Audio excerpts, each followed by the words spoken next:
Phone करके bank fraud करने वालों ने अब एक ऐसा नया तरीका निकाल लिया है जिससे अब देश का कोई भी शख्स, आम हो या खास, वीआईपी हो या वीवीआईपी, अब देश में किसी का भी बैंक अकाउंट सेफ नहीं है। फोन करके फ्रॉड करने वालों का गढ़ माना जाने वाला जामताड़ा अब पूरे देश को अपने डिजिटल फ्रॉड की आंधी में उड़ा देने को तैयार है। तो तैयार हो जाइए जानने के लिए कि आखिर जामताड़ा में इन्होंने कौन सा ऐसा नया तरीका निकाल दिया है जिससे अब देश का कोई भी बैंक अकाउंट सुरक्षित नहीं है, ताकि आप अपने और अपने परिवार की मेहनत से कमाई हुई कमाई को सुरक्षित रख सके, क्योंकि क्या पता जामताड़ा गैंग का अगला टारगेट आप हो।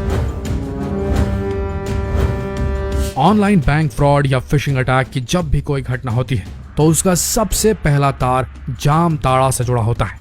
रांची झारखंड से 250 किलोमीटर दूर एक जिला है जिसका नाम है जामताड़ा, और इस जिले में लंबे समय से ऑनलाइन फ्रॉडियों का एक गैंग चल रहा है जिसे कहा जाता है जामताड़ा गैंग। ये जिला इतना फेमस है कि इस पर एक वेब सीरीज भी बन चुकी है नेटफ्लिक्स पर, जो आप देख सकते हैं। आखिर क्यों है ये जिला इतना फेमस? क्योंकि ये वो जगह है जहां पर सबसे ज्यादा ऑनलाइन फ्रॉड और फिशिंग जैसी वारदातों को अंजाम दिया जाता है, या यूं कहें कि जामताड़ा ऑनलाइन चोरों की बस्ती है। आप जानते ही होंगे कि पिछले कई सालों से ऑनलाइन बैंक फ्रॉड की घटनाएं लगातार बढ़ती जा रही हैं और इन सभी बैंक फ्रॉड्स के तार जामताड़ा से कहीं न कहीं जुड़े हुए पाए जा रहे हैं। ये लोग लोगों को फोन करके डराते थे कि उनका बैंक अकाउंट या एटीएम कार्ड बंद होने वाला है, और डर के मारे भोले भाले लोग इन्हें अपना एटीएम नंबर और सारी जानकारियां बता दिया करते थे, और चुटकियों में ये ऑनलाइन डकैत लोगों का बैंक अकाउंट साफ कर दिया करते थे। लेकिन जैसे जैसे ये घटनाएं बढ़ी, लोगों को इस फ्रॉड के बारे में पता चलने लगा और अब उनका ये तरीका पुराना हो गया। लोग इस फ्रॉड के प्रति जागरूक हो गए, लेकिन अब इन जामताड़ा के चोरों ने नया तरीका खोज निकाला है जिसका नाम है ई सिम फिशिंग। और ये जामताड़ा के चोरों का एक ऐसा नया तरीका है जिससे ये आपके बैंक अकाउंट को पूरी तरीके से खाली कर सकते हैं। इस फ्रॉड को समझने से पहले आप ये समझ लीजिए कि आखिर ये ई सिम है क्या भला। दोस्तों, एक सिम होती है जिसे मोबाइल दुकान से खरीद कर अपने मोबाइल में लगाते हैं, इसे रियल सिम कहा जाता है। और एक दूसरे किस्म का सिम होता है जिसे ई सिम कहा जाता है, जो एक चिप की तरह होता है और ये फोन में पहले से ही इनबिल्ट होता है, लगा हुआ आता है।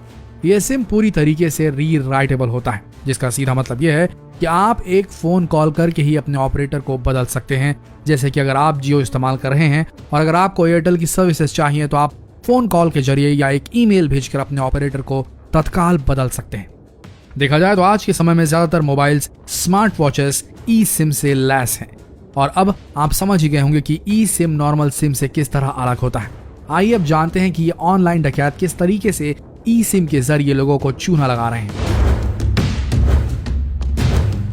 दोस्तों, इन साइबर क्रिमिनल्स का सबसे पहला टारगेट यही होता है कि वो किसी तरह से आपके मोबाइल नंबर को अपने पास ट्रांसफर कर ले, यानी कि सबसे पहले ये लोग आपका मोबाइल नंबर चुराते हैं।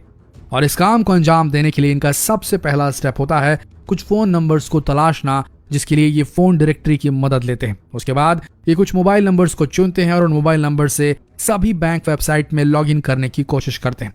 लॉगिन करने के वक्त अगर कोई भी मोबाइल नंबर ओटीपी मांगता है तो समझ लीजिए उन्हें उनका शिकार मिल गया।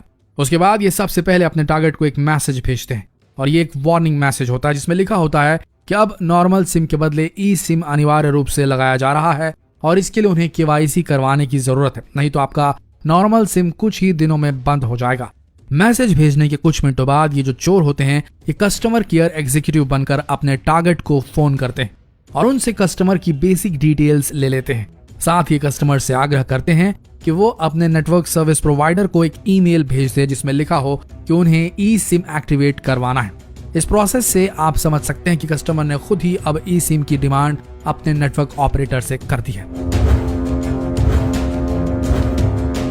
जब कस्टमर के ई सिम की प्रोसेसिंग का काम पूरा हो जाता है तब नेटवर्क सर्विस प्रोवाइडर कस्टमर को एक QR कोड ईमेल के जरिए भेजता है, और ये QR कोड साइबर क्रिमिनल्स किसी भी तरह से हासिल कर लेते हैं। जब ये क्रिमिनल्स उस QR कोड को हासिल कर लेते हैं तब ये अपनी ई सिम वाले फोन पर आपका नंबर एक्टिवेट कर लेते हैं। अब इससे होता यह है कि आपका नंबर अब वो क्रिमिनल इस्तेमाल कर रहे हैं और कुछ ही दिन में आपका फिजिकल सिम कार्ड डीएक्टिवेट हो जाता है। अब जब क्रिमिनल्स के पास आपका फोन नंबर एक्टिवेट हो गया है, तब ये इस फोन नंबर से जुड़े जितने भी बैंक अकाउंट से उन्हें स्कैन कर लेते हैं और इसके बाद जहां पर भी एटीएम पिन की जरूरत नहीं होती है, वहां ये आपके मोबाइल नंबर के जरिए ओटीपी के द्वारा आपके बैंक अकाउंट को साफ करते चले जाते हैं।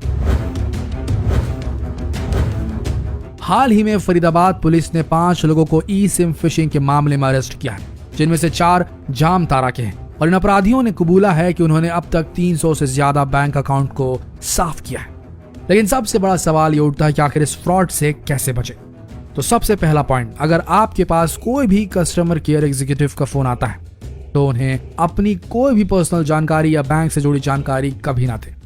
दूसरी सबसे अहम बात, अगर आपको मोबाइल नंबर या ईमेल चेंज करवाना हो तो आप स्वयं बैंक या मोबाइल स्टोर में जाकर इस काम को करवाएं और इस काम में किसी पर भी भरोसा ना करें। तीसरी सबसे अहम बात यह है कि अगर आपके पास कोई भी मैसेज आता है जिसमें कोई लिंक हो तो उस लिंक को कभी ना खोलें। तो दोस्तों, जितना हो सके इस वीडियो को शेयर करें और लोगों को इस नए किस्म के फ्रॉड से बचाने के लिए जागरूक करें। जितना हो सके इस वीडियो संदेश को शेयर करें फेसबुक, व्हाट्सएप, यूट्यूब पर, ताकि लोगों तक ये संदेश पहुंच सके। बने रहिए हमारे चैनल के साथ, मिलते हैं अगले वीडियो में। तब तक के लिए आप सबका इस वीडियो के अंत तक बने रहने के लिए दिल से धन्यवाद।